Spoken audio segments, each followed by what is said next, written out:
I know you're trying to do everything you can to avoid a cheesy wedding, but this might change your mind.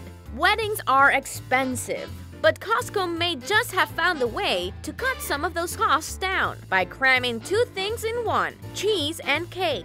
And no, I'm not talking about cheesecake. I'm talking about a cake made of cheese. Deep breaths, conventional brides, hear me out. The list says this 5-tier cake is made of red Leicester cheese, similar to English cheddar, followed by Danish blue, which has a mild blue cheese flavor, Murcia al vino, a drunken goat cheese, Tuscan sheep's cheese, a 60-day aged sheep's milk cured with salt, and topped with Brie at Savarin triple cream brie from the Normandy region of France. I know it's not your average wedding cake, but hey, you're not an average bride-to-be. Costco sells the cake for $439.99, which is below the $500 wedding cake cost estimated by Wedding Wire. Plus, it feeds about 150 people, and you can build it yourself. Quick, someone marry me!